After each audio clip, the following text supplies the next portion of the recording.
After I paid off my condo, my wife's sisters announced it's a family asset. Now we're moving in. Find another place. I simply smiled, whispered something, and walked away. Seconds later she screamed, "No way. That's not fair." Chuckling, I replied, "Oh, fairness wasn't your concern before, was it? You know that feeling when you finally cross the finish line of a marathon you've been running for what feels like your entire adult life? That's exactly how I felt the day I made my final mortgage payment.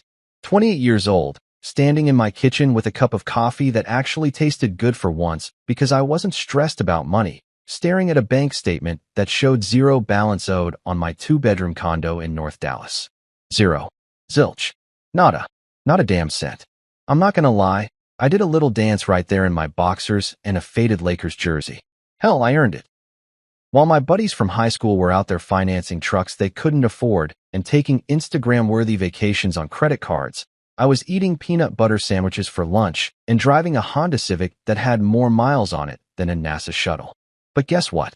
Every sacrifice, every no thanks, I can't afford it moment, every night I stayed in while everyone else was out blowing money at overpriced bars, it all led to this.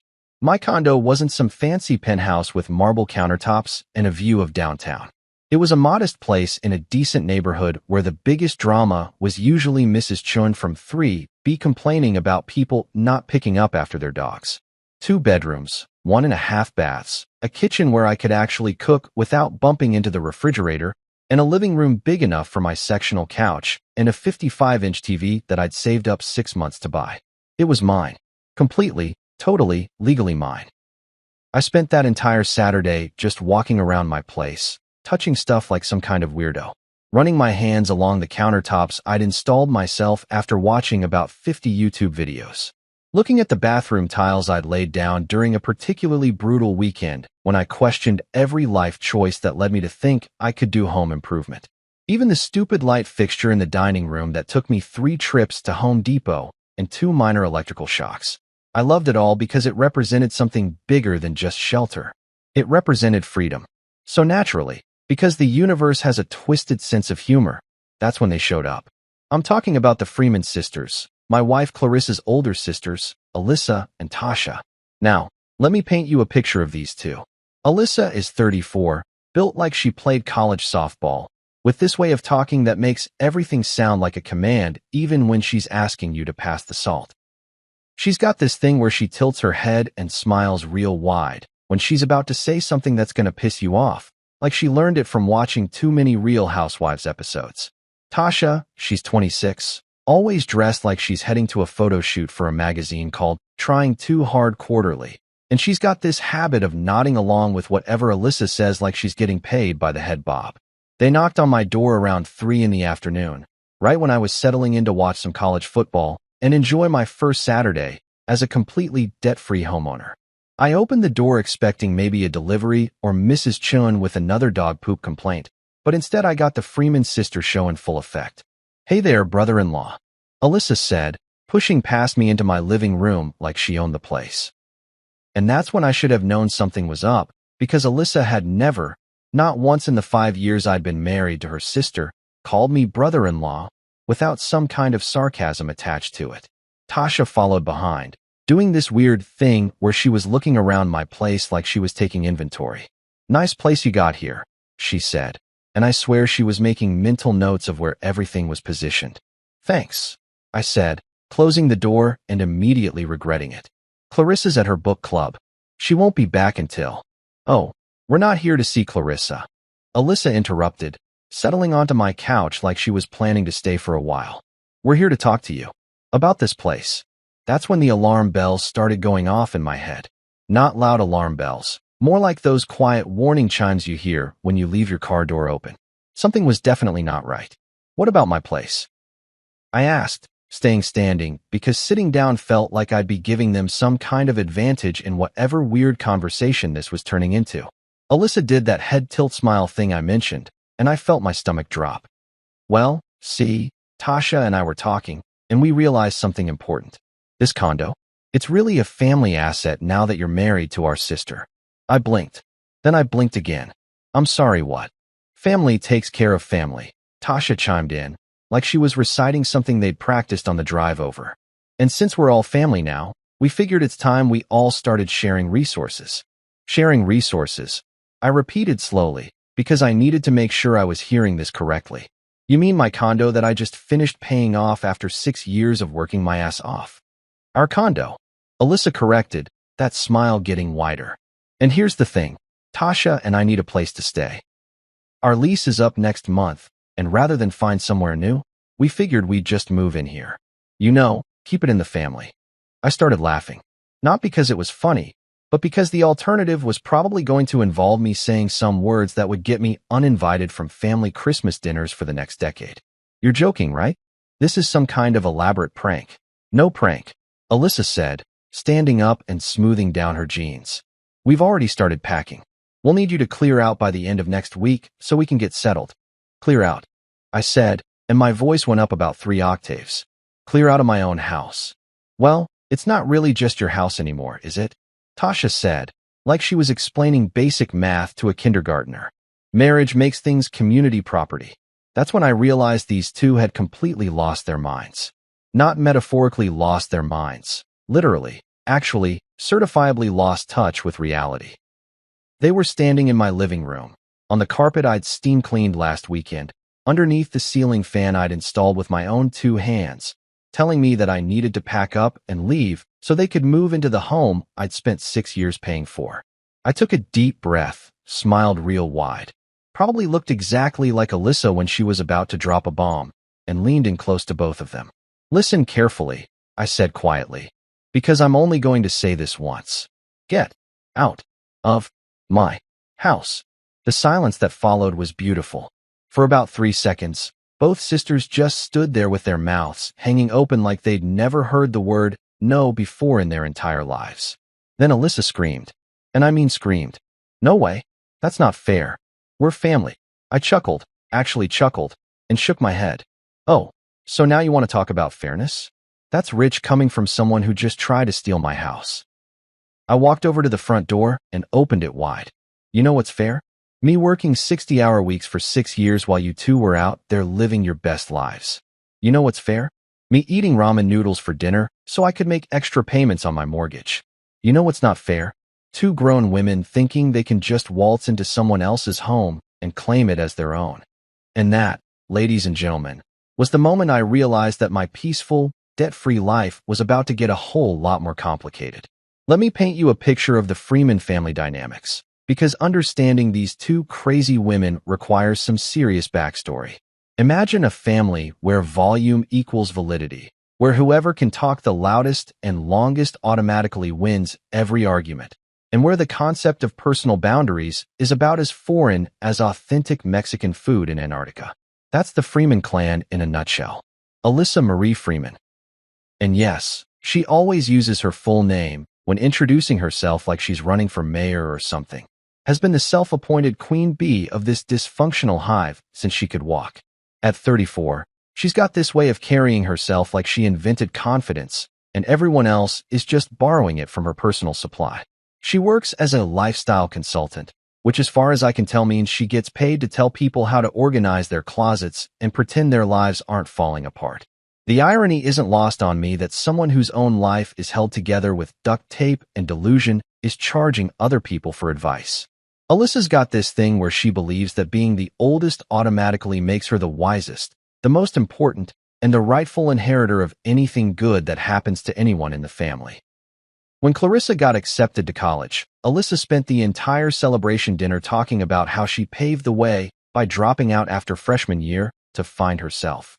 When their cousin Marcus bought his first house, Alyssa showed up to the housewarming party with a list of improvements he should make and offered to manage the renovations for him. Free of charge, of course, because that's what family does, according to Alyssa's twisted logic. Now Tasha, she's a different kind of special. 26 years old and still figuring out that actions have consequences. She's like Alyssa's personal hype woman mixed with a golden retriever who's been hit in the head a few too many times. Tasha works at some boutique in Deep Ellum selling overpriced vintage clothes to college kids who think paying $60 for a t-shirt from 1987 makes them unique. She's got this habit of starting every sentence with, "I feel like," as if her feelings are scientific facts that the rest of us should just accept without question. What really gets me about Tasha is how she's never had an original thought in her life. Whatever Alyssa thinks, Tasha thinks.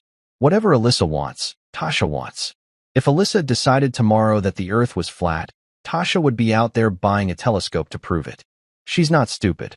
Well, not completely stupid, but she's so desperate for Alyssa's approval that she's basically turned her brain over to her big sister's remote control. Together, these two form what I like to call the Freeman sister industrial complex, a well-oiled machine designed to extract maximum benefit from every situation while contributing absolutely nothing of value. They've got this system down to a science. Alyssa identifies the target and develops the strategy, while Tasha provides the emotional manipulation and backup vocals. It's like watching a con artist duo, except they're too obvious to actually fool anyone with half a brain. The thing is, I saw this coming from day one. The very first time Clarissa brought me home to meet her family, I walked into their mother's house and immediately understood what I was dealing with. It was Delilah's birthday dinner, and instead of celebrating their mom, both sisters spent the entire evening talking about their own problems. Alyssa was going through a messy breakup and needed somewhere to stay temporarily. Tasha had just gotten fired from her job at a marketing firm for showing up late every day for 3 weeks straight and was broke.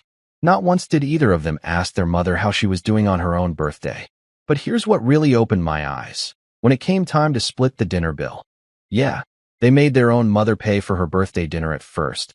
Both sisters suddenly developed severe cases of financial amnesia. I think I left my wallet in the car, Alyssa said. My card isn't working for some reason, Tasha added. So guess who ended up covering not just his own meal, but their meals too? That's right, the new boyfriend who was trying to make a good impression. Clarissa just shrugged when I brought it up later. That's just how they are, she said, like being selfish parasites was some kind of endearing family quirk instead of a major character flaw. Over the next 5 years, I watched this pattern repeat itself over and over again. When Alyssa's car got repossessed, guess who co-signed for her new loan? When Tasha needed security deposit money for an apartment, guess who provided it? When both sisters decided they wanted to take a healing trip to Tulum after some minor life drama, guess who funded that spiritual journey? And every single time, they had this way of making it seem like I should feel honored to help them out. You're so good to this family, Alyssa would say, patting my shoulder like I was a golden retriever who'd just performed a particularly impressive trick. We're so lucky Clarissa found someone who understands what family means, Tasha would add, with those big doe eyes that I now realize were calculating exactly how much more they could squeeze out of me. The worst part wasn't even the money. Though let's be real, they probably cost me about 15 grand over 5 years in various emergencies and temporary situations. The worst part was listening to them talk about me when they thought I wasn't around. I heard them at Clarissa's baby shower for her cousin, sitting in the kitchen, talking about how nice it was that Clarissa had found someone stable and reliable. Not smart, not funny, not interesting, stable and reliable. Like I was a piece of furniture they'd ordered online and were pleased to discover it didn't fall apart when you sat on it. He's not the most exciting guy, Alyssa said, and I could hear the laughter in her voice. But he pays his bills on time and he doesn't ask questions when we need help. Right? Tasha agreed. And he's got that steady job and everything. Clarissa really scored with this one. They were talking about me like I was a lottery ticket their sister had won, not a person with thoughts and feelings and dreams of my own. I was just the reliable cash machine who happened to be married to their baby sister. That conversation changed everything for me.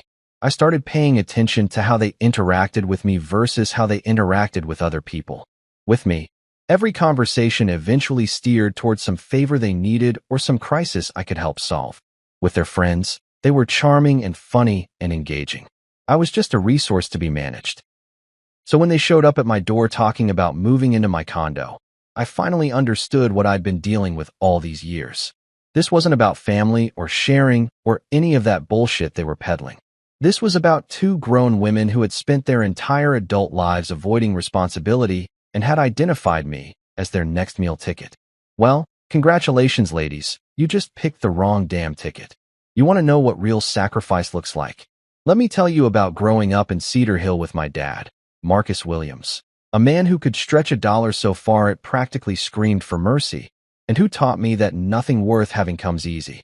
My mom bounced when I was 8, decided that being a wife and mother was limiting her potential, or some other self-help book nonsense, and left me and Dad to figure out life together. And figure it out we did, one ramen noodle dinner and one overtime shift at a time.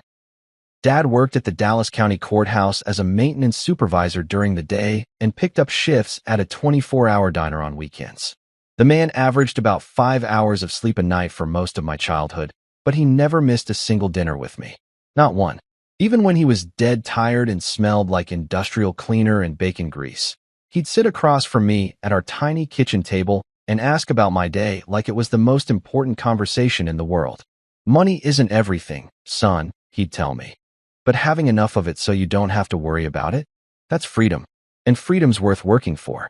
By the time I turned 14, I was itching to help out. Dad never asked me to get a job. Hell, he wanted me to focus on school and being a kid, but I could see the stress lines around his eyes getting deeper every month. So I marched myself down to Murphy's hardware store on Main Street and begged old Mr. Murphy to let me sweep floors and stock shelves after school and on weekends. You sure about this, kid? Mr. Murphy asked, looking at me over his reading glasses. Most boys your age are more interested in video games and chasing girls. Yes, sir. I'm sure, I said, trying to sound more confident than I felt. I need to learn how to work. He paid me $6 an hour under the table, which felt like a fortune to a 14-year-old who'd never had more than $20 to his name at one time. Every Friday, I'd take that crumpled cash home and put half in a shoebox under my bed and give the other half to Dad for groceries. He'd always try to give it back, but I learned to be stubborn about it. This is our money, Dad, I'd say. We're a team. While my classmates were begging their parents for the latest Air Jordans or PlayStation games, I was wearing hand-me-downs from older kids in the neighborhood and learning to find entertainment in free stuff. Pick up basketball at the community center, hiking trails at Cedar Ridge Preserve, and a lot of books from the public library. Don't get me wrong, I wasn't some tragic Oliver Twist character walking around in rags. We weren't poor. We were just careful poor. Every purchase was a calculated decision. High school was where things really got interesting. I played JV basketball for exactly one season before I realized that sports were a luxury I couldn't afford. Coach Williams, no relation, just an unfortunate coincidence, wanted us at practice every day after school and most weekends. That was time I could be working and earning money for college. You've got real potential, Williams, Coach said when I told him I was quitting. College scouts have been asking about you. Thanks, Coach, but I've got other plans, I replied, because explaining that I needed to work at Murphy's Hardware and the local Pizza Hut to save for community college tuition wasn't something a 16-year-old should have to worry about. So while my teammates were at practice, I was learning how to mix paint and cut keys at Murphy's during the week and slinging pepperoni pizzas on Friday and Saturday nights. By senior year, I was also tutoring underclassmen in math and English for $10 an hour, because apparently I had a talent for explaining complicated stuff in simple terms. My social life? What social life? While everyone else was going to homecoming and prom and graduation parties, I was either working or sleeping or doing homework. I'm not gonna lie, there were nights when I felt sorry for myself, when I'd hear my classmates talking about some party they went to or some girl they took on a date, and I'd wonder if I was missing out on being a normal teenager. But then I'd look at my savings account balance. Yeah, I had a real savings account by junior year, and remember what Dad always said about freedom. Every dollar I saved was a step closer to not having to choose between paying rent and buying groceries. Every shift I worked was building something bigger than just a paycheck. College was a whole different kind of hustle. I went to Dallas County Community College for my first 2 years, living at home and commuting on a used Honda Civic that Dad helped me buy for $1,200. It wasn't pretty, the paint was faded, the air conditioning was more of a suggestion than a reality, and it made weird noises when I turned left, but it got me from point A to point B. I worked at the college bookstore during the day and picked up catering gigs on weekends. You know those fancy corporate events where people in expensive suits eat tiny sandwiches and complain about their stock portfolios? I was the guy in the white shirt and black pants refilling their coffee and pretending I couldn't hear them talking about spending more on lunch than I made in a week. But here's what those entitled jerks didn't know. Every overheard conversation was a masterclass in how money works. I learned about investments, real estate, business strategies, and financial planning just by keeping my ears open while I served them overpriced shrimp cocktail. After 2 years at community college, I transferred to UT Dallas with a business degree plan and enough saved up to minimize my student loans. While my dorm mates were taking spring break trips to Cancun and buying rounds of shots at local bars, I was working at a local accounting firm as an intern and living off of whatever was on sale at the grocery store. Ramen noodles became my signature dish, not because I was some broke college cliché, but because I was laser focused on graduating with as little debt as possible. I got creative with those noodles too. Ramen with an egg and some hot sauce. Ramen with frozen vegetables. Ramen with peanut butter when I was feeling fancy. My roommate thought I was insane. "Dude, live a little," he'd say, coming home with bags of takeout from restaurants I'd never even consider eating at. "You can pay off loans later. Later never comes if you keep spending like there's no tomorrow," I'd reply, stirring my 5-cent noodles and dreaming about the day when I'd never have to worry about money again. By the time I graduated, I had exactly $8,247 in student loan debt, while my classmates averaged around $35,000. I moved into the cheapest studio apartment I could find, got a job at a mid-sized accounting firm, and started saving every penny I could toward buying my own place. That condo represented 6 years of eating lunch at my desk instead of going out with coworkers. 6 years of driving that same beat-up Honda while my friends bought new cars. 6 years of saying, "No thanks, I can't afford it," to invitations, trips, and experiences. But you know what? Every sacrifice was worth it the day I handed over that final mortgage payment. You know what's worse than having 2 crazy sisters-in-law try to steal your house? Having a wife who acts like it's no big deal. I'm talking about my lovely spouse, Clarissa Marie Freeman Williams, a woman who can debate the socioeconomic implications of reality TV for 3 hours straight, but somehow loses the ability to form complete sentences when her family pulls their trademark insanity. I waited until after dinner that night to tell her what happened. We were sitting on our couch, watching some Netflix show about people renovating tiny houses, which now seemed ironically appropriate given that her sisters wanted to renovate my life right out of my own home. I figured I'd ease into it. Maybe start with some light conversation before dropping the bomb about how her siblings had completely lost their minds. "So, your sisters stopped by today?" I said, trying to keep my voice casual while internally preparing for her reaction. I was expecting shock, outrage, maybe even some righteous indignation on my behalf. What I got instead was Clarissa pausing the TV and giving me this look like I'd just told her it might rain tomorrow. "Oh yeah? What did they want?" she asked, settling back into the couch cushions like we were about to discuss what to have for breakfast. "They want our condo," I said, watching her face for any sign that she understood the magnitude of what I'd just said. "They informed me that since we're married, my home is now a family asset, and they're planning to move in.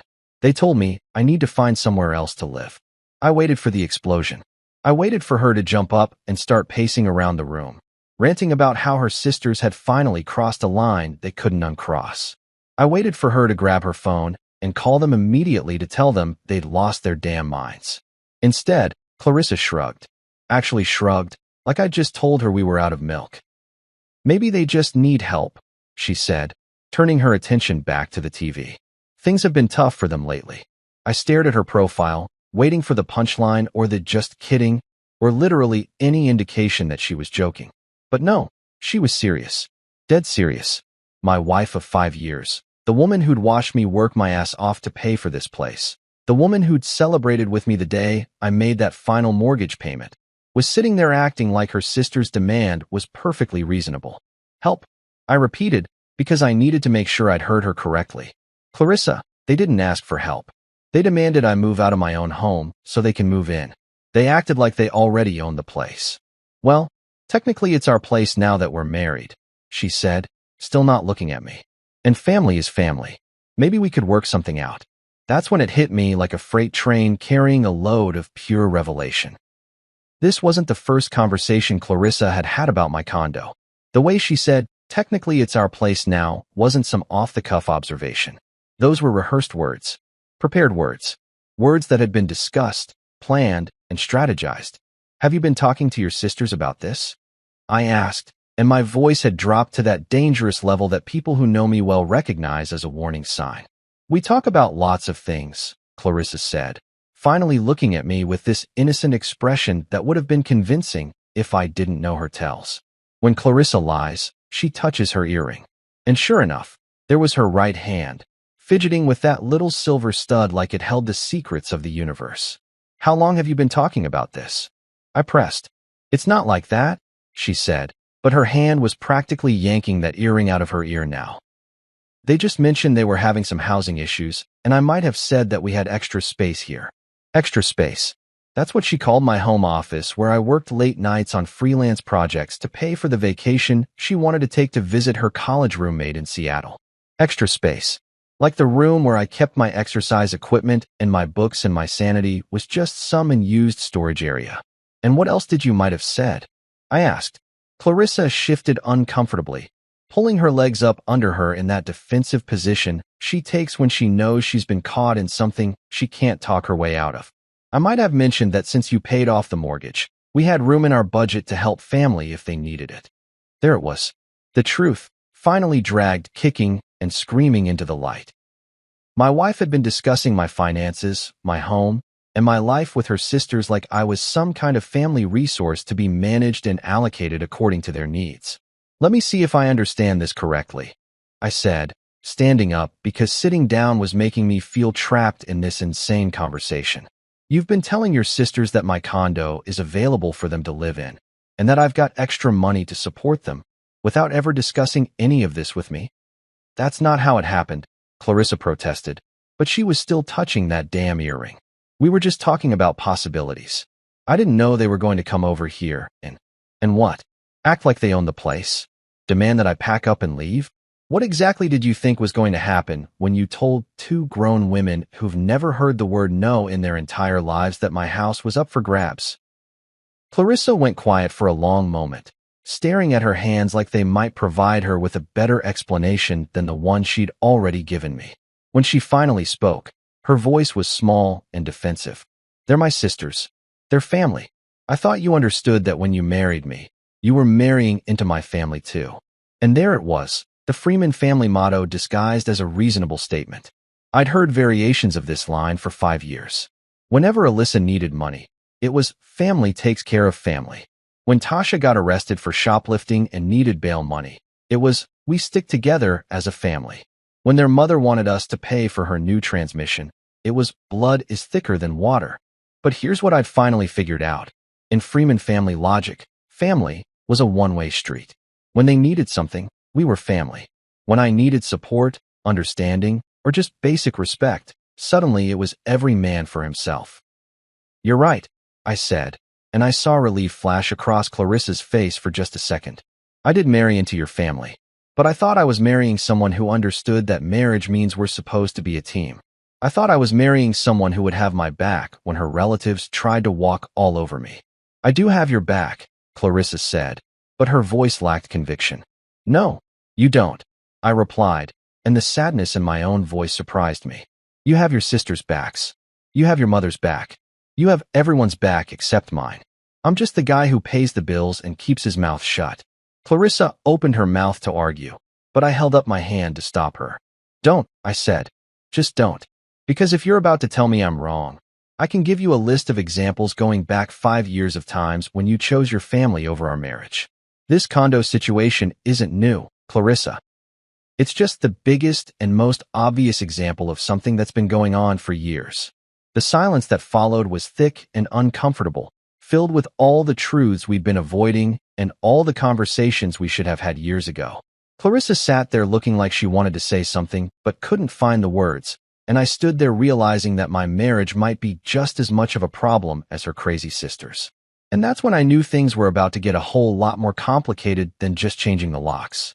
You know how in old Western movies, there's always that scene where the bad guys send word to all their outlaw buddies, and suddenly the lone sheriff finds himself facing down an entire gang? Yeah, well, apparently the Freeman family operates on the same principle, except instead of bandits with 6-shooters, I was dealing with passive-aggressive relatives armed with guilt trips and a complete inability to mind their own damn business. It started the morning after my conversation with Clarissa. I woke up to 17 missed calls, 12 voicemails, and enough text messages to crash a lesser phone. The Freeman Family Communication Network had been activated, and I was enemy number one. The first voicemail was from Delilah Freeman, Clarissa's mother and the undisputed matriarch of this circus.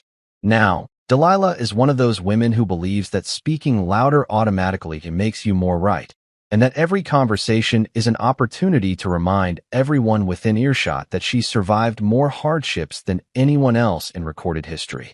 Marcus Williams. Her voice crackled through my phone speaker like an angry radio DJ. This is completely unacceptable behavior from a grown man.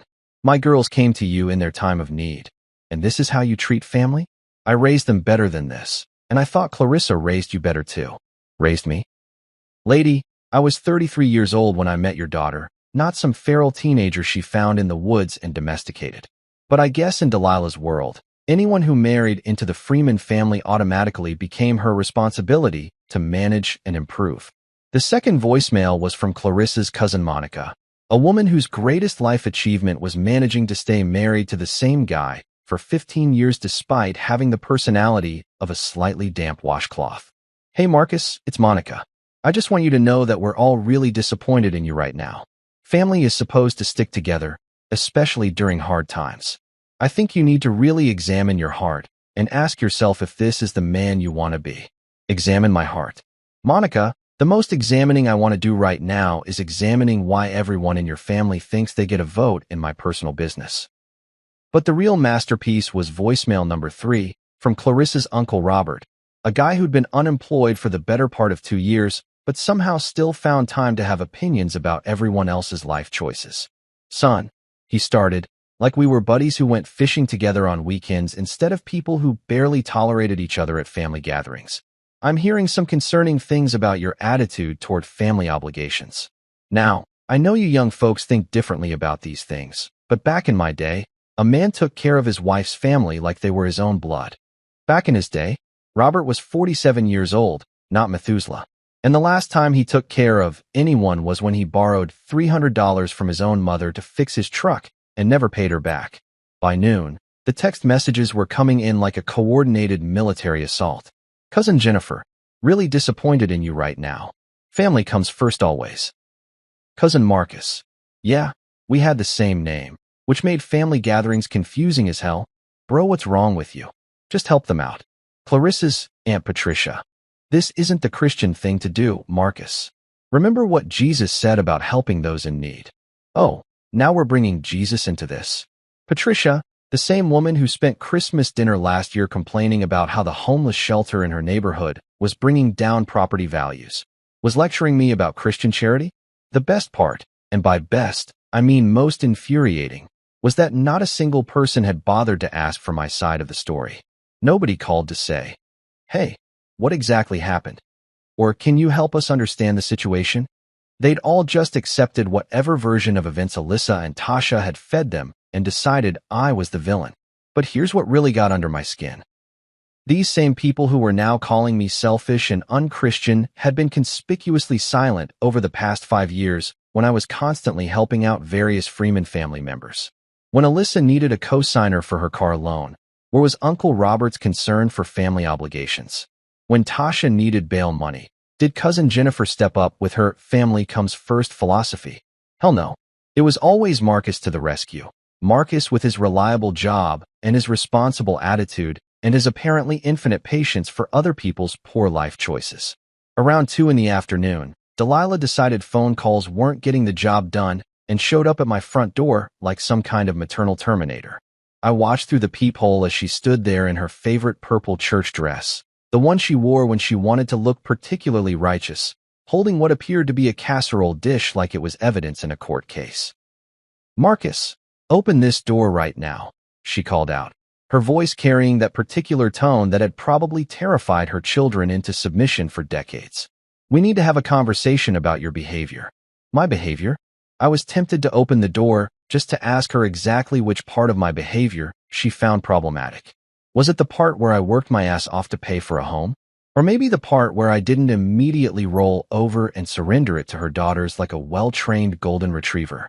Instead, I did something that probably shocked her more than anything else I could have done. I ignored her.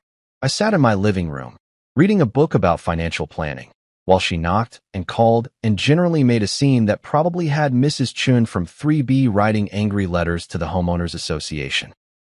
After about 20 minutes, she finally gave up and left, but not before leaving the casserole dish by my door with a note that said, "Family forgives, but family also remembers." Think about that. Family remembers? Delilah, I've been remembering for 5 years. I remember every time your daughters showed up with their hands out. I remember every family dinner where I got voluntold to pick up the check. I remember every crisis that somehow became my responsibility to solve. So yeah, family remembers. And what I remember is a bunch of grown adults who think being related to someone gives them unlimited access to that person's time, money, and property. The phone calls and texts kept coming throughout the week. Apparently, word had spread beyond the immediate family to include friends, neighbors, and probably random people they met at the grocery store. Everyone had an opinion about what I should do, and surprisingly, all those opinions involved me giving in to whatever Alyssa and Tasha wanted. But here's what none of these people understood. This wasn't about a house. This was about respect. This was about boundaries. This was about the difference between helping family and being steamrolled by family. And if they couldn't see that difference, then maybe they were part of the problem too. By Friday, I'd stopped answering my phone altogether. Let them leave their messages. Let them text their guilt trips. Let them show up at my door with their casseroles and their righteous indignation. I had something they didn't. The legal right to live in my own damn house, and the backbone to defend it. You know that feeling when you walk into a room and immediately realize you've made a terrible mistake? Like when you accidentally wander into the wrong classroom and everyone's staring at you. Or when you push a door that clearly says, "pull," and feel like an idiot. Well, multiply that feeling by about 1,000, and you'll understand what it was like walking into Delilah Freeman's dining room on that fateful Sunday evening. Clarissa had been working on me all week with her subtle manipulation tactics. Not the dramatic crying or yelling you might expect, but that quiet, persistent pressure that she'd perfected over the years. Little comments here and there about how hurt everyone was, how disappointed her mother seemed, how maybe we could all just sit down like adults and work this out. "It's just dinner, Marcus," she said Friday night, using that soft voice she reserves for when she's trying to get me to do something I really don't want to do. "Mom's making her famous pot roast. Everyone will be there. We can all just talk through this misunderstanding like civilized people." Misunderstanding. That's what she was calling it now. Not, "Your sisters tried to steal my house," but a simple misunderstanding that could be cleared up over dinner and some of Delilah's admittedly excellent pot roast. I should have said no. Hell, I should have laughed in her face and suggested she take up stand-up comedy, because calling this situation a misunderstanding was comedy gold. But here's the thing about being married to someone for 5 years. You start to believe that maybe, just maybe, they actually have your best interests at heart. Maybe this really could be an opportunity to set the record straight and get everyone on the same page. So like an idiot, I agreed. But I wasn't going in empty-handed. I spent Saturday morning at Kinko's, printing out bank statements, text message screenshots, and a timeline I'd put together documenting every single financial favor I'd done for the Freeman family over the past 5 years. Every loan, every co-signed agreement, every emergency I'd helped solve. All of it organized in a neat little folder with tabs and everything. If they wanted to have a conversation about family obligations and who owed what to whom, then we were going to have a real conversation with real facts. I also made a little trip to Best Buy and picked up a flash drive. Nothing fancy, just a basic USB stick that could hold enough documentation to make my point crystal clear. Because if there's one thing I learned from working in accounting, it's that people can argue with your words, but they can't argue with receipts. Sunday rolled around, and I put on my best khakis and a button-down shirt that Clarissa bought me for my birthday. If I was going to war with the Freeman family, I was going to look respectable doing it. Clarissa seemed nervous during the drive over, fidgeting with the radio and making small talk about everything except what was about to happen. "Just keep an open mind," she said as we pulled into her mother's driveway. "Everyone's coming from a place of love." Love, right. The same kind of love that motivates a pack of wolves to circle a wounded deer. The moment I walked through Delilah's front door, I knew I'd been set up. This wasn't a family dinner. This was an intervention. The living room had been rearranged so that all the chairs faced the couch where I was obviously supposed to sit. Alyssa and Tasha were already there, looking like they'd coordinated their outfits for maximum visual impact. Delilah emerged from the kitchen wearing her most serious church lady expression.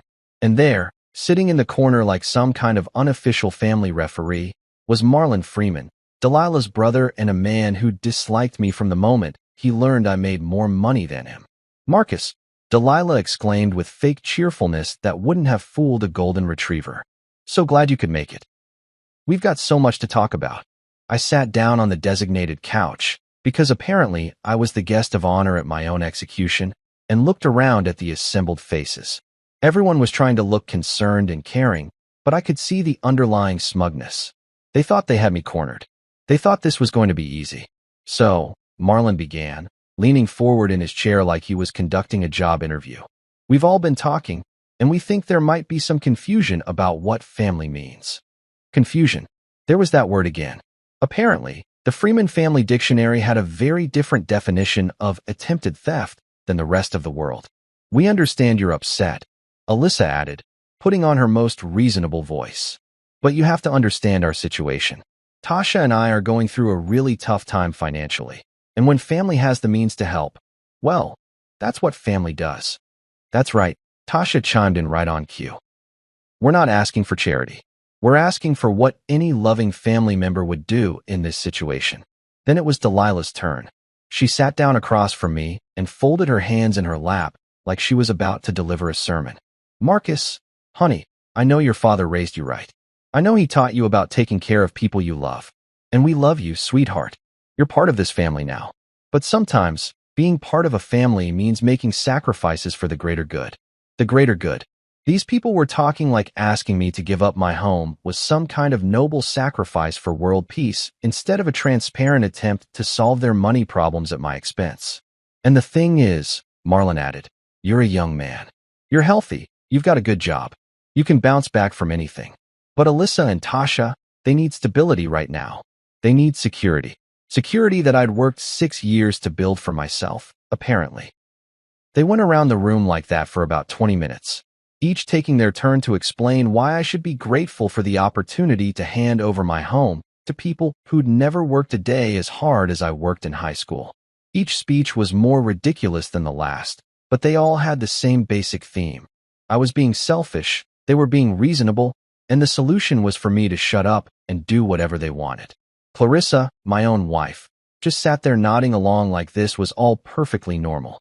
Not once did she speak up to defend me or point out how insane this entire conversation was.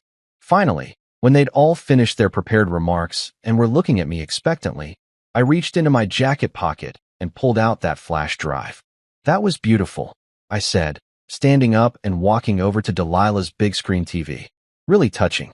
All that talk about family and sacrifice and doing what's right. Now let me show you what doing what's right actually looks like." I plugged the flash drive into the TV's USB port and watched their faces change as the first document appeared on screen. It was Alyssa's credit report, which I'd pulled when I co-signed her car loan 3 years ago. "This is interesting reading," I said, clicking through the pages. Credit score of 487. 7 maxed out credit cards. 3 accounts in collections. A defaulted student loan. An eviction notice from 2019. Alyssa's face went white. "How did you get that? You gave me permission when I co-signed your loan, remember? The loan you've been late on 6 times in the past year." I clicked to the next document. Tasha's credit report was somehow even worse. "And this is your sister. Credit score of 502. For judgments against her for unpaid debts. 2 repossessed vehicles. And look at this, an application for a mortgage that was denied just last month. Not just denied, but laughed out of the building." The room had gone completely silent except for the sound of Delilah's grandfather clock ticking in the corner. "You want to talk about family obligations?" I continued, pulling up bank statements showing every loan, every favor, every emergency I'd covered over the past 5 years. Here's what family obligations look like when someone actually follows through on them. By the time I finished my presentation, you could have heard a pin drop in that dining room. All their righteous indignation had evaporated, replaced by the uncomfortable silence of people who'd just been caught in their own bullshit. The silence in that dining room was absolutely beautiful.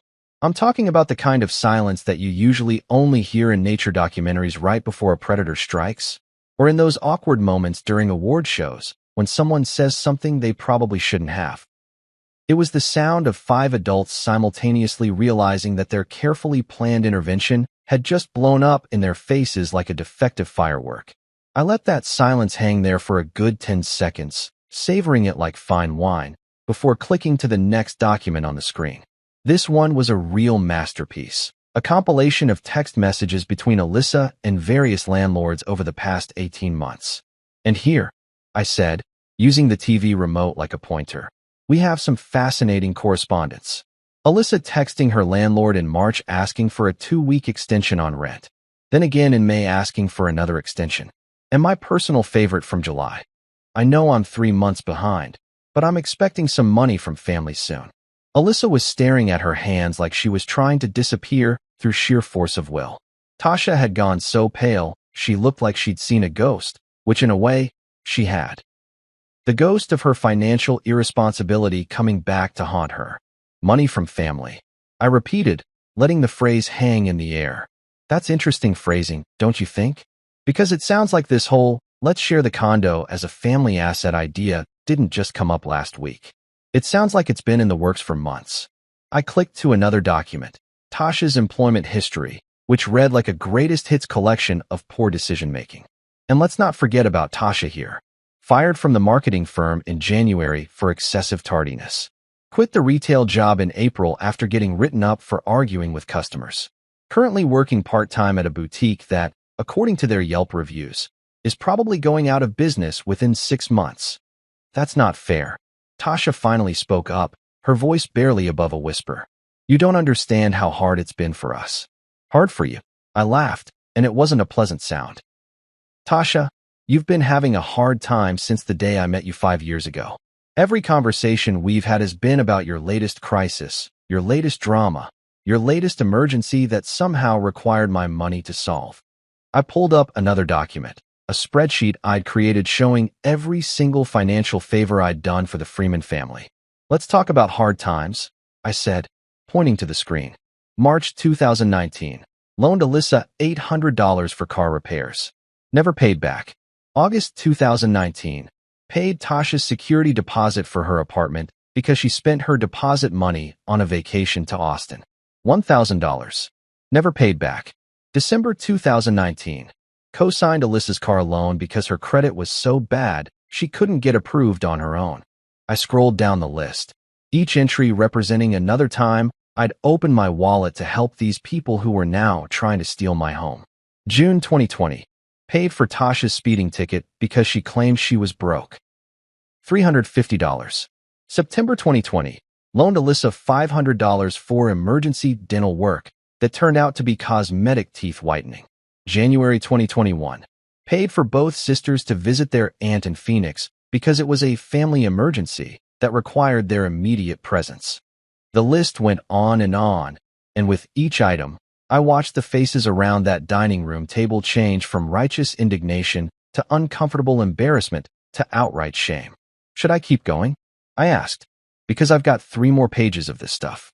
5 years of temporary loans and emergency situations and family obligations that somehow always involved money flowing from my bank account to yours. Delilah finally found her voice, though it lacked the commanding authority it had carried earlier. Marcus, sweetheart, we appreciate everything you've done for the girls, but that's what family does. We help each other out. Help each other out, I repeated slowly. Mrs. Freeman, can you show me one time, just one single time, when this help flowed in the other direction? When did Alyssa or Tasha help me out? When did they offer to contribute to household expenses, or help with repairs on the condo, or even just bring a casserole when I was working late nights to earn the money they kept borrowing? More silence, because we all knew the answer to that question. I clicked to the final document, a lease agreement that I'd managed to get my hands on through a friend who worked in property management. But here's the really interesting part, I said. This is Alyssa and Tasha's current lease agreement, signed 18 months ago for a 2-bedroom apartment in Deep Ellum. Monthly rent, $2,800. Lease termination clause. If tenants break the lease early, they owe the remaining balance in full. I zoomed in on the relevant section and watched understanding dawn on their faces. According to this document, you two still have 6 months left on your lease, which means if you move out early, you owe approximately $16,800 in penalties. But if you could somehow convince a generous brother-in-law to let you move into his paid-off condo for free, well, that would solve your problem nicely, wouldn't it? Alyssa's head snapped up. That's not what this is about, isn't it? I asked. Because from where I'm sitting, it looks like you two got in over your heads with an apartment you couldn't afford, and instead of dealing with the consequences like adults, you decided to try and manipulate me into solving your problem for you. We're family, Tasha protested. Family is supposed to help each other. You're absolutely right, I said, ejecting the flash drive and putting it back in my pocket. Family is supposed to help each other. But help is supposed to be voluntary, not extorted. Help is supposed to be based on need, not greed. And help is supposed to go both ways. I looked around the room at each of them in turn. You want to know what family really means?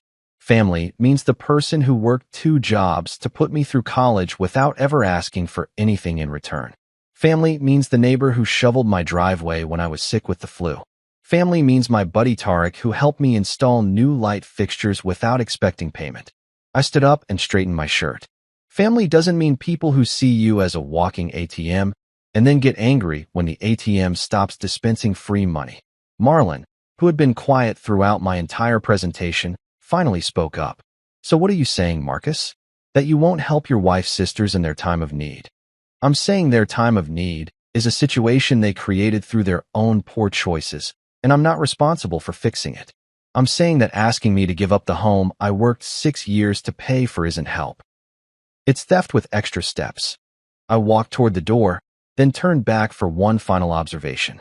And I'm saying that if this family spent half as much energy on actually helping each other instead of guilt-tripping the one person who's been carrying everyone else, we wouldn't be having this conversation.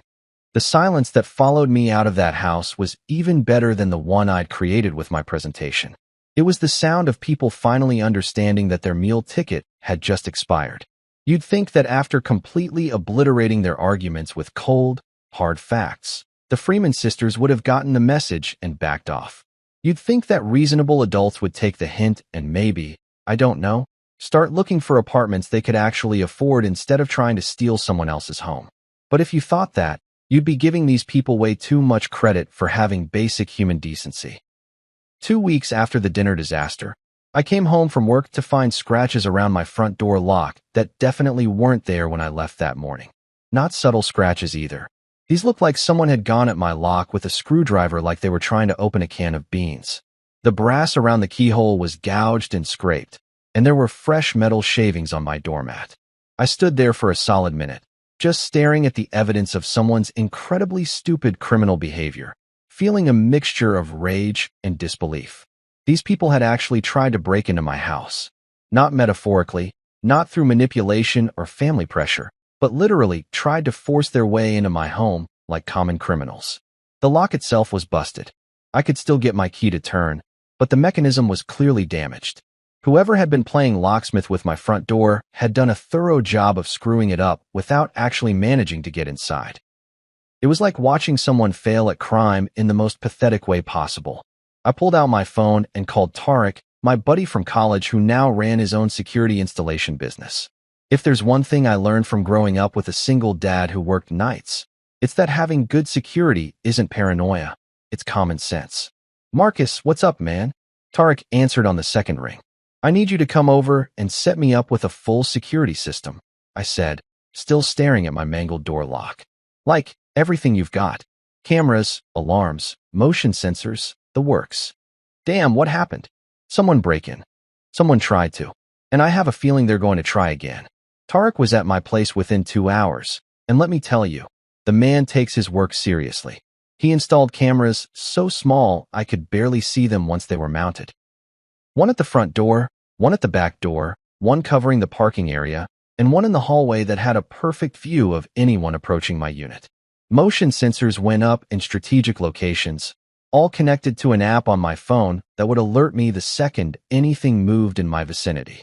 These cameras record to the cloud automatically, he explained, showing me how to access the feeds on my phone. Motion activated, infrared capable, and the resolution is good enough to see someone's face clearly even in low light. If anyone comes near your place, you'll know about it immediately. What about sound? Audio recording too. You'll be able to hear everything they say. Perfect. I also called a locksmith and had him install a deadbolt that looked like it could stop a charging rhinoceros. Then, because I'm not an idiot, I took pictures of all the damage and filed a police report. Officer Martinez, the cop who came out to take my statement, looked at the scratched-up lock and shook his head. Whoever did this wasn't a professional, he said. Looks like someone watched a YouTube video and thought they could pick a lock with a butter knife. Any chance of finding out who did it? Without witnesses or security footage, probably not. But you did the right thing filing a report. If they try again and you catch them, having this first incident on record will help when we arrest them. When, not if. I liked Officer Martinez's confidence. For the next 3 days, nothing happened. I was starting to think maybe the failed break-in had scared them off, or maybe they'd finally come to their senses and realized that attempting burglary wasn't the best way to solve their housing problems.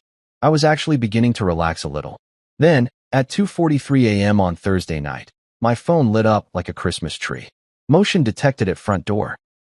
I grabbed my phone and opened the security app, and there she was in beautiful high-definition video.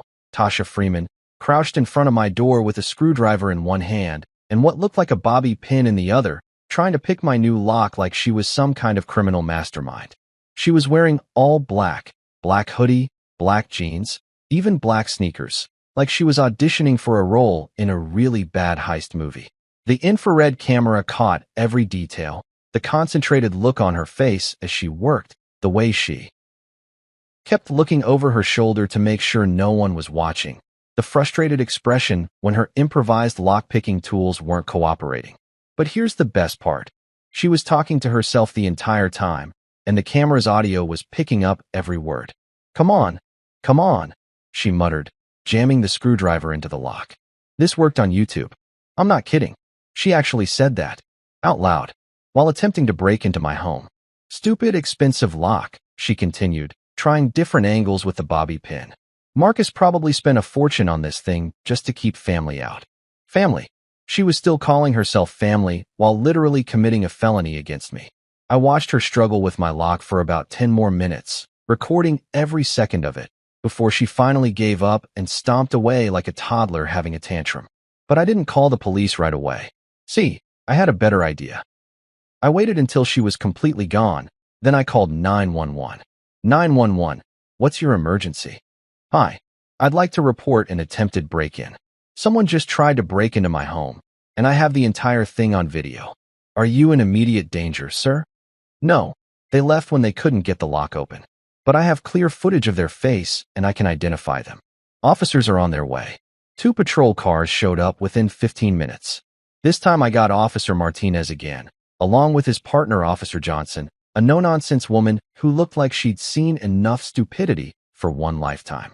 Let's see what you've got, Officer Martinez said. I pulled up the video on my phone and watched their faces as Tasha's criminal masterpiece played out in full color. By the time we got to the part where she was cursing at my lock for being too expensive, both officers were trying not to laugh. Well, that's about as clear-cut as it gets, Officer Johnson said. You know this person? Unfortunately, yes. She's my sister-in-law. Family drama. Officer Martinez sighed. The worst kind. You want to press charges? Absolutely. Any idea where we can find her? I gave them Tasha's address, and they headed out to make the arrest. I stayed up for the rest of the night, partly because I was too wired to sleep, and partly because I wanted to make sure they didn't come back for round 2. At 6:47 a.m., Officer Martinez called to let me know they'd arrested Tasha at her apartment. She'd still been wearing the black hoodie from the break-in attempt, which was either incredibly stupid or incredibly convenient, depending on your perspective.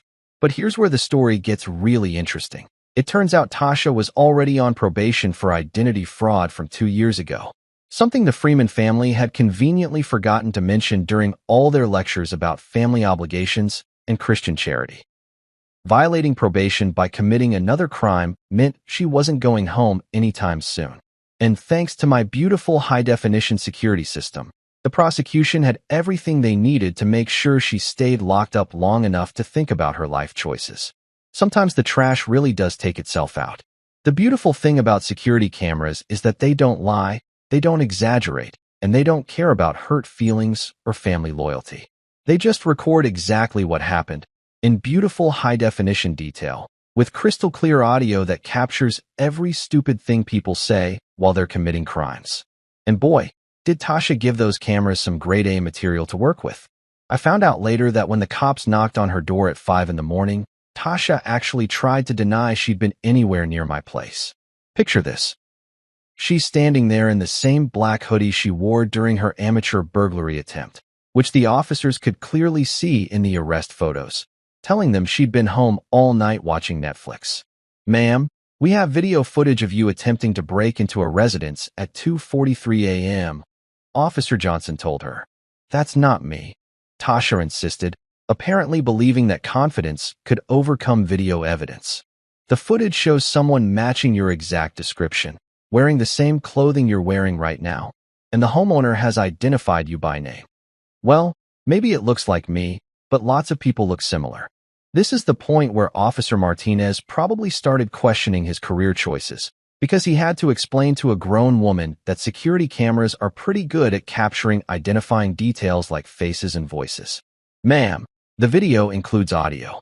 We can hear you talking to yourself during the attempted break-in. Would you like us to play that back for you?" That's when Tasha finally realized she'd been caught red-handed, or in this case, black-hoodied, and switched tactics from denial to victimhood.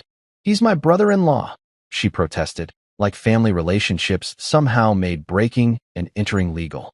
This is a family dispute, not a real crime. Unfortunately for Tasha, the Dallas County legal system doesn't have a special exemption for stupid relatives. A crime is a crime, regardless of whether you're related to your victim. But here's where the story gets really good. While they were processing her arrest, the officers discovered that little detail about her being on probation for identity fraud. Apparently, 2 years ago, Tasha had gotten caught using someone else's credit card information to buy clothes and makeup. She'd gotten a plea deal that included 18 months of probation and community service, both of which she'd barely been completing. Committing a new crime while on probation is what lawyers call a really dumb idea and what judges call an automatic ticket back to jail. The phone started ringing at 7 a.m. First, it was Clarissa, calling from her mother's house where she'd been staying since our big argument. "Marcus, what did you do?" she demanded, like I was the one who'd committed a crime.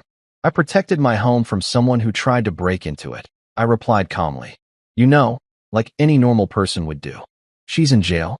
They're saying she violated her probation." "Well, she did violate her probation by trying to break into my house, which, by the way, is a felony. You don't understand how much trouble she's in." "Clarissa, I understand perfectly how much trouble she's in. What I don't understand is why you think that's my problem to solve." Clarissa hung up on me, which honestly felt like a gift. I was getting pretty tired of conversations that started with her family doing something terrible and ended with me somehow being the villain for not enabling their behavior. The second call came from Delilah, and she was in full dramatic mode. I'm talking about the kind of performance that would make soap opera actresses jealous. "Marcus Williams, you have destroyed this family," she sobbed into the phone. "My baby girl is sitting in a jail cell because of you."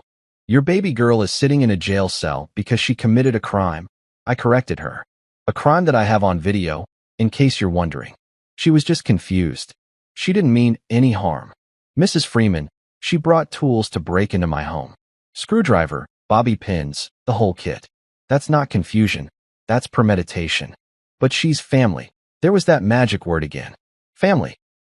The Freeman family cure-all that was supposed to make everything okay, no matter how illegal or stupid or destructive someone's behavior was. "You know what's funny about that?" I said, and I was surprised by how calm my voice sounded. "I've been part of this family for 5 years. 5 years of helping out with emergencies, co-signing loans, paying for trips and repairs and bail money.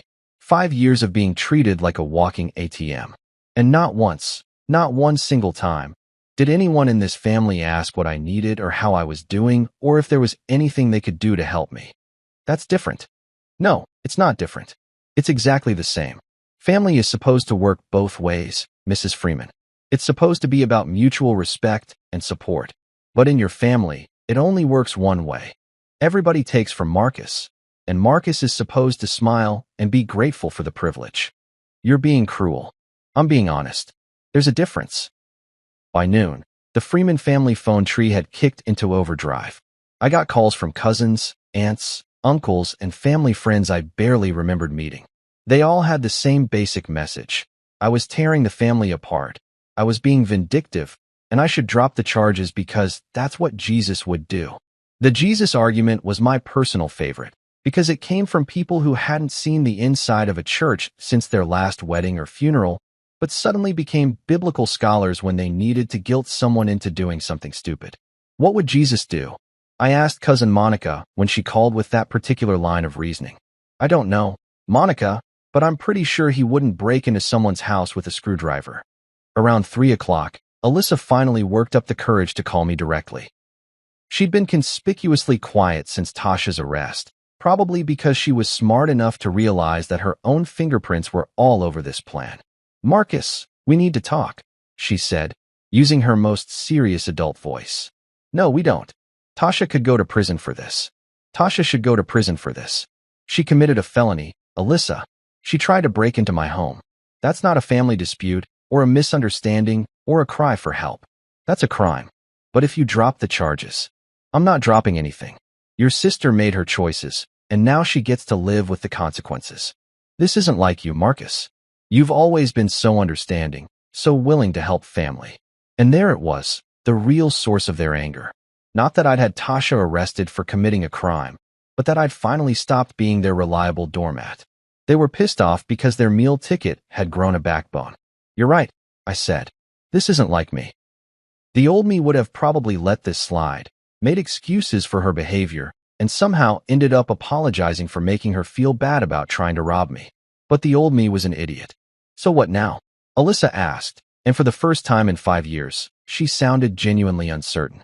Now your sister sits in jail until her court date, and then she faces the consequences of her actions like an adult. And you and your family can stop calling me, because I'm done being your personal ATM and emotional punching bag. What about Clarissa?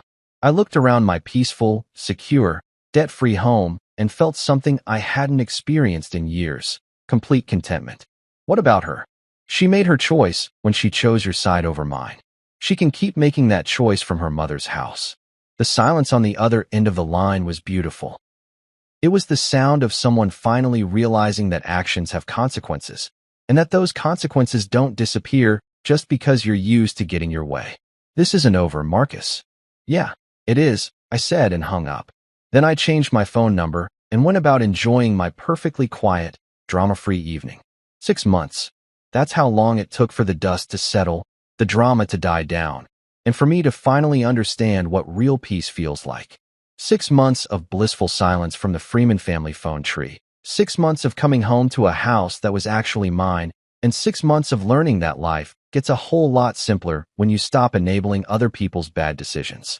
Tasha got 18 months in county jail, which sounds harsh until you remember that she was already on probation for identity fraud and decided to celebrate by attempting to burglarize her own brother-in-law's home. The judge was not impressed by her lawyer's argument that it was just a family misunderstanding. Turns out judges don't care about your family dynamics when you're caught on camera trying to break into someone's house with burglary tools. The defendant clearly premeditated this crime, Judge Morrison said during sentencing. She brought tools, wore dark clothing to avoid detection, and was recorded discussing her criminal intentions. This court sees no evidence of remorse, only regret that she was caught. Damn right she was caught. Thanks to Tarek's beautiful security system, every moment of Tasha's criminal mastermind performance was preserved in crystal clear, legally admissible detail. The prosecutor said it was one of the easiest cases he'd ever handled. But Tasha's legal troubles were just the beginning of the Freeman family's spectacular collapse. About 2 months after the arrest, I got a text from my buddy Derek, who works in property management downtown. He'd sent me a photo of an eviction notice taped to a familiar door, Alyssa's apartment in Deep Ellum. "Isn't this your crazy sister-in-law?" the text read. It was indeed. Apparently, without her trusty partner in crime to help split expenses, and without access to my wallet for emergency loans, Alyssa had fallen 3 months behind on rent. The eviction notice was for non-payment of rent totaling $8,400, plus court costs and fees. I'll admit, I felt a tiny pang of something that might have been sympathy. For about 3 seconds. Then I remembered her standing in my living room, smiling that fake smile, telling me I needed to move out of my own home so she could move in. The best part? According to Derek, who'd done some digging through public records because he's nosy like that, Alyssa had also been sued by 3 different creditors in the past 4 months. Credit card companies don't mess around when you stop making payments, and apparently all those shopping sprees and lifestyle consulting purchases had finally caught up with her. She got served papers at her workplace. Derek told me over beers one evening. Security guard at the building said she started crying right there in the lobby. I ordered another beer and tried to feel bad about it. I really did. But empathy is hard to come by when someone tried to steal your house and then played victim when you wouldn't let them. Meanwhile, my life had become absolutely fantastic. Without the constant drain of Freeman family emergencies, my bank account was healthier than it had been in years. Without the stress of dealing with their manufactured crises every other week, I was sleeping better, eating better, and generally enjoying life in a way I'd forgotten was possible. I redecorated my home office. You know, that extra space Clarissa had promised to her sisters. And turned it into exactly what I wanted, a proper workspace with a standing desk, good lighting, and all my books organized the way I liked them. I bought myself a really nice coffee machine, the kind I'd always wanted but never felt I could justify when I was constantly lending money to people who never paid me back. Most importantly, I started dating again. Yeah, you heard that right. While Clarissa was still living at her mother's house and sending me passive-aggressive texts about how I'd destroyed the family, I was out there meeting actual adults who knew how to pay their own bills and solve their own problems. Her name was Sarah. She was a pediatric nurse at Children's Medical Center, and she had this radical idea that people should take responsibility for their own lives instead of expecting others to fix their mistakes. Revolutionary concept, I know. So let me get this straight, Sarah said during our 3rd date, after I told her the whole Freeman family saga. Your wife's sisters tried to steal your house. Your wife sided with them, and they're mad at you for not going along with it. That's the basic summary, yeah. And before this, you've been supporting them financially for years. Unfortunately, yes. Sarah shook her head and took a sip of her wine. You know what the craziest part of this story is? What's that? That it took you 5 years to tell them no. I like this woman. 3 months into our relationship, I decided to send a little message to the Freeman family. Not out of spite. Okay, maybe a little out of spite, but more as a declaration of independence. A final statement that their reign of terror over my life was officially over. I woke up early on a Saturday morning, made myself a perfect cup of coffee with my fancy new machine, and walked out onto my balcony to watch the sunrise. Dallas looks pretty good from the 8th floor when you don't owe anybody money and nobody's trying to steal your home. I took a selfie, me in my favorite t-shirt, coffee mug in hand, sunrise painting the sky behind me, with the biggest, most genuine smile I'd had in years. Then I printed that photo, put it in a nice frame, and mailed it to Delilah Freeman's house with a simple note. This is what fairness looks like. I never heard back from any of them. Not Delilah, not Alyssa, not even Clarissa, who'd been sending me increasingly desperate texts about working things out and getting counseling and other ideas that all seemed to involve me pretending the past 5 years hadn't happened. The divorce papers were finalized 4 months later. Clarissa tried to claim half the condo's value, which was adorable. Turns out that when you bought a house before you got married, and your spouse never contributed to the mortgage payments, and there's a clear paper trail showing that all improvements were made with your money, judges don't really care about your feelings regarding community property. The court finds no evidence that the defendant contributed financially to the acquisition or improvement of the property in question, Judge Patterson said. The plaintiff will retain full ownership of the residence. I walked out of that courthouse feeling like I could float home. These days, my life is beautifully boring. I wake up in my own bed, in my own house, that nobody can take away from me. I drink coffee that I bought with my own money, work at a job that I chose, and come home to peace and quiet instead of manufactured drama. Sarah moved in 6 months ago, after a conversation that went something like, "I can pay half the mortgage and utilities, I'll contribute equally to household expenses, and I promise never to try to steal your house." That's the most romantic thing anyone's ever said to me, I told her. And I meant it. Sometimes I wonder what would have happened if I'd just given in to the Freeman family pressure.